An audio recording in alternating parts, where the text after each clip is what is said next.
તમારી સામે કંઈક આવું ઇન્ટરફેસ ઓપન થશે જેમાં તમને અલગ અલગ ટેબ્સ દેખાડશે ઉપર MS વર્ડમાં.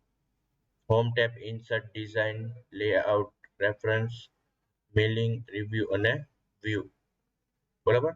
આજે આપણે ફર્સ્ટ ટેબથી ચાલુ કરવાનું છે જેનું નામ છે હોમ ટેબ. સૌથી પહેલા તો આપણે આમાં એક ડમી ટેક્સ્ટ લઈ લઈએ. ડમી ટેક્સ્ટ કઈ રીતના લખવાનો? Is equal to RAND bracket open bracket close અને એન્ટર.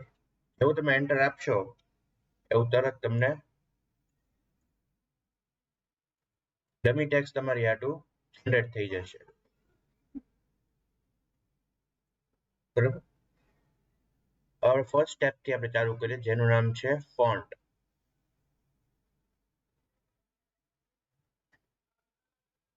પહેલા તો ફર્સ્ટ સ્ટેપ તમારે આવી રીતે સિલેક્ટ કરી લેવાનું. આમાં તમને અલગ અલગ ફોન્ટ્સ આપેલા છે જેમ કે અંદર તમે રાઇટિંગ ચેન્જ કરી શકો.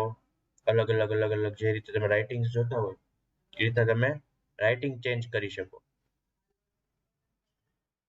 જે તમે સ્ક્રીનમાં જોવો છો.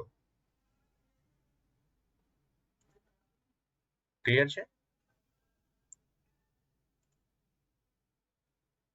એની પછીનો જે ઓપ્શન છે સાઇઝ વાળો, ત્યાંથી સાઇઝ તમે ઇન્ક્રીઝ કરી શકો. જેને તમે સિલેક્ટેડ ટેક્સ્ટને તમે સાઇઝ ઇન્ક્રીઝ કરી શકો જેમ તમે સ્ક્રીનમાં અત્યારે જોવો છો.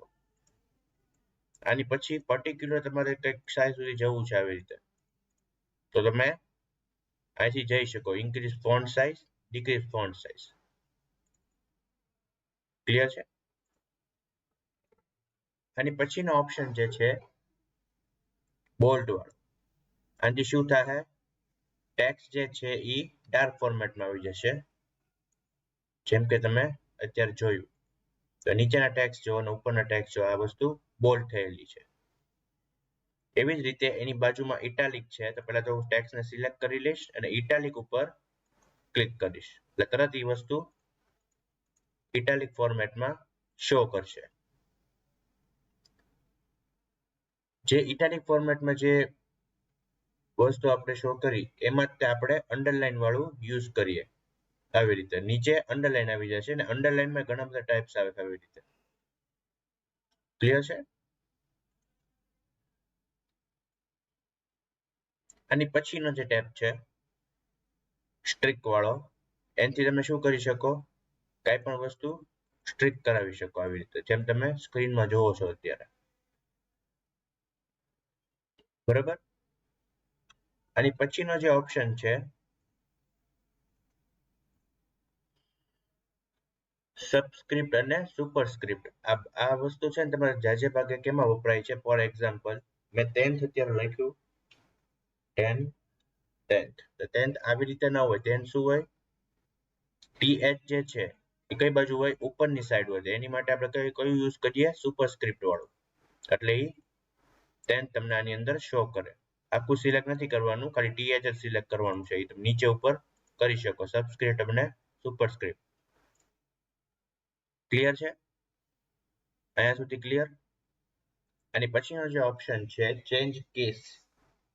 જેમ કે મેં આ પેરેગ્રાફ છે અને મેં સિલેક્ટ કર્યું. મારે આખા પેરેગ્રાફને મારે જો કેપિટલ લેટરમાં જોવે છે એટલે upper case, capital letter in the sense કે અપર કેસમાં જોવે છે તો અપર કેસ ઉપર જેવું ક્લિક કરીશ એટલે બધું વસ્તુ અપર કેસમાં મને ડિસ્પ્લે કરશે. એ જ રીતે મારે જો લોઅર કેસમાં અગર જોઈએ છે લોઅર કેસ, એ વસ્તુ આખી લોઅર કેસમાં મને ડિસ્પ્લે કરી. એની પછીનો જે ઓપ્શન છે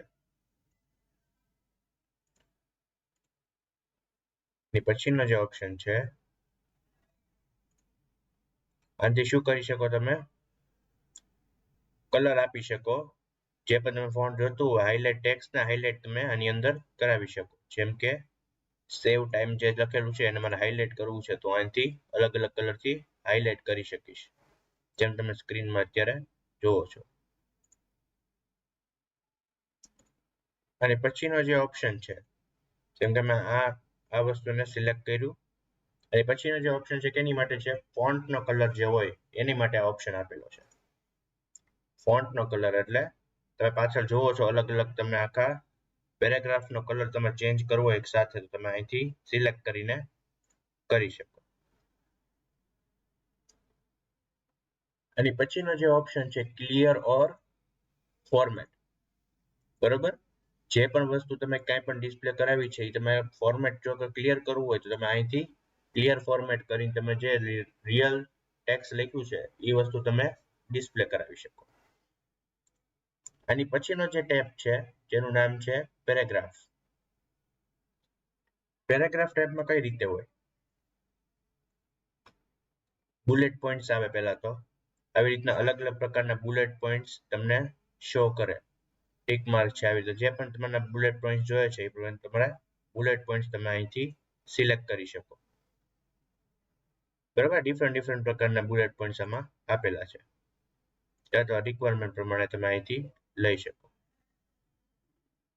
આ જે અલાઇનમેન્ટ્સ આપેલા છે, અલગ અલગ અલાઇનમેન્ટ, અત્યારે લેફ્ટ બાજુ છે, આ છે સેન્ટર, એટલે બધું વસ્તુ તમારે સેન્ટરમાં ડિસ્પ્લે કરશે. બરાબર, ને આ છે રાઈટ સાઈડ, અલાઇનમેન્ટ બધું રાઈટ સાઈડ જતું રહ્યું. બરાબર, આ જસ્ટિફાઈ વાળું છે. એની પછીનો જે ઓપ્શન છે ડિક્રીઝ ઇન્ડેન્ટ અને ઇન્ક્રીઝ ઇન્ડેન્ટ. આનો ઉપયોગ શું થાય, સૌથી પહેલા તો જે હું ટેક્સ્ટને સિલેક્ટ કરું છું એને મારે ડિક્રીઝ ઇન્ડેન્ટ એટલે જેમ તમે જોવો છો કઈ રીતના એ ફોર્મેટને હું નાનું કરી શકું, કઈ રીતના એ ફોર્મેટને હું મોટું કરી શકું, એ તમને આનાથી ડિસ્પ્લે કરે છે. એની પછીનો જે ઓપ્શન છે લાઇન એન્ડ પેરેગ્રાફ સ્પેસિંગ. જે ભાગે સ્ટુડન્ટને એમાં ડાઉટ આવતો હોય છે કે મારે ગમે હું ટેક્સ્ટ લખું એમાં મને સ્પેસિંગ વધારે આવે છે કે વધારે એમાં લાઇનમાં ગેપ વધારે આવે છે, તો એની માટે આ વસ્તુ તમારે બહુ યુઝફુલ થાય છે. જેમાં તમે ડિફેક્ટમાં તમારે કયું હોય છે 1.15, આ ડિફેક્ટ હોય છે. ઘણામાં ચેન્જ કરી દે છે ઘણા સ્ટુડન્ટ્સ, જેનાથી પ્રોબ્લેમ થતો હોય છે. આ બધો આવી રીતના નીચે પાછળ તમે જોવો છો આવી રીતના સ્પેસિંગ વધી જાય. ડિફેક્ટ સ્પેસિંગ કયું આવે 1.15, તમારે ડિફેક્ટમાં આ જ સિલેક્ટ કરી દેવાનું છે. ક્લિયર છે. આની પછીનો જે ઓપ્શન છે કલર વાળો, કે આ બેકગ્રાઉન્ડ કલર જે તમારે આવતા હોય, શેડિંગ આવતું હોય, એ તમે આનાથી કરી શકો. એટલે જે તમારે કલર જોતો હોય તમે અહીંથી સેટ કરી શકો.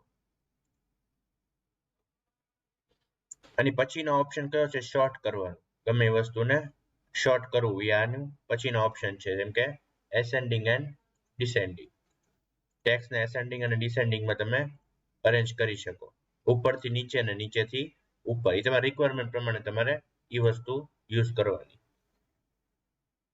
અને પછીનો જે ઓપ્શન છે જે તમારે બોર્ડરમાં આવે છે, કે જેનું નામ છે આવી રીતના બોટમ બોર્ડર, ટોપ બોર્ડર, લેફ્ટ, રાઈટ, નો બોર્ડર, આવી રીતના અલગ અલગ પ્રકારનું તમને આની અંદર શો કરે છે. જેમ તમે પાછા સ્ક્રીનમાં જોવો છો ઓલ બોર્ડર,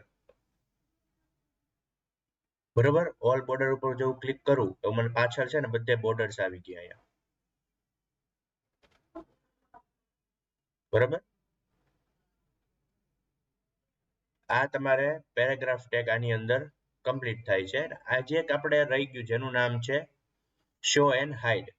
કોઈ પણ વસ્તુ તમારે શો કરવી છે અને હાઇડ કરવું છે તો એની માટે તમારે આ ઓપ્શનનો યુઝ થાય છે, શો એન્ડ હાઇડ. અને પછીનો જે ઓપ્શન્સ આપેલા છે સ્ટાઇલ. બરાબર, આમાં અલગ અલગ પ્રકારની સ્ટાઇલિશ તમને આપેલી છે, જેમ તમે જોવો છો અત્યારે. બરાબર, એટલે ઘણી બધી સ્ટાઇલ્સ તમારી અંદર આપેલી છે, જેમ તમે સ્ક્રીનમાં જોવો છો એ રીતે. ક્લિયર છે. તમારા રિક્વાયરમેન્ટ પ્રમાણે તમારામાંથી સ્ટાઇલિંગ સિલેક્ટ કરી લેવાની.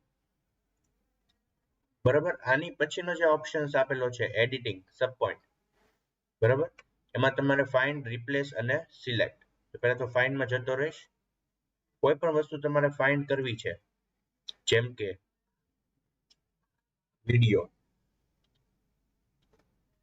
બરાબર, મેં જેવું એ વિડીયો લખ્યું, જ્યાં વસ્તુ મને વિડીયો આવ્યું ત્યાં એ વસ્તુ મને ડિસ્પ્લે કરી કે અહીંયા તમે વિડીયો લખેલું છે.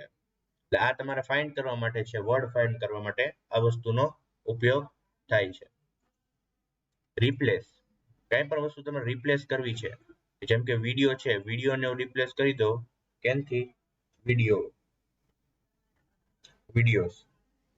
બરાબર, નીચે તમને ઓપ્શન્સ આપેલા છે, તમે ડાયરેક્ટ નેક્સ્ટ નથી કરવાનું, તમારે રિપ્લેસ ઉપર જઈને ક્લિક કરવાનું છે. બરાબર, એમ કહે છે કે અહીંયા મને વિડીયો તમે લખેલું છે. બરાબર, અહીંયા પર તમે લખેલું છે. રિપ્લેસ ઓલ તમે આપો એટલે શું એને તરત કીધું, all done we made four replacement. બરાબર, 4 જગ્યાએ એ વસ્તુ લખેલી હતી, 4 જગ્યાએ અમે રિપ્લેસ કરી દીધું છે. ક્લિયર છે, તો રિપ્લેસ કરવા માટે યુઝ થાય છે. આની પછીનો ઓપ્શન છે સિલેક્ટ. કઈ પણ વસ્તુ તમારે સિલેક્ટ કરવી છે, તમે આનાથી સિલેક્ટ કરી શકો ડાયરેક્ટ. ક્લિયર છે. આની પછી આપણે પોઈન્ટ રહી ગયો તો જેનું નામ છે ક્લિપબોર્ડ. બરાબર, હવે કોઈ પણ વસ્તુ મેં આમ કરી સિલેક્ટ કરી, બરાબર, એને મારે કટ કરવું છે અને એને મારે પેસ્ટ ક્યાં આપી દેવું છે, અહીંયા. અહીંયા હું શું કરીશ, કંટ્રોલ વી કરીશ એટલે આ વસ્તુ પેસ્ટ થઈ ગઈ. બરાબર, આ જે વસ્તુ છે આને મારે કોપી કરવી છે, તો અહીંયા કોપી ઉપર ક્લિક કરીને નીચે હું ડાયરેક્ટ પેસ્ટ પણ આપી શકું. અહીંથી ક્લિક કરું, અહીંયા પેસ્ટ મારે આપવું છે, તો અહીંયા હું ક્લિક જેવું કરીશ એવું તરત એ બધી વસ્તુ અહીંયા મને ડિસ્પ્લે કરશે. બરાબર, આની પછીનો જે છે ફોર્મેટ પેન્ટર વાળું. ફોર્મેટ પેન્ટર કઈ રીતના યુઝ થાય કે આ જે અત્યારે ફોર્મેટ આ લખેલું છે જે રેડ કલરથી, એનું ફોર્મેટ મારે અહીંયા જોઈએ છે, તો પહેલા તો એને સિલેક્ટ કરીશું, ફોર્મેટ પેન્ટર કરીને આ જે છે એને પણ હું સિલેક્ટ કરી લઈશ. બરાબર, એટલે ઈ પણ ફોર્મેટ પેન્ટર એટલે શું થાય કે એની જેવું તે તમને મળી જાય. થઈ ગયું આ? બરાબર, જેમ તમે જોયું અહીંયા રેડ હતું તો ઈ આની જેવું ડાયરેક્ટ અહીંયા તમારે પેઇન્ટિંગ થઈ ગયું. બરાબર, જેટલા પણ અત્યારે આપણે યુઝ કર્યા ટેબ્સના, આ બધા હોમ ટેબના સબ ટેબ્સ આપણે જોયા.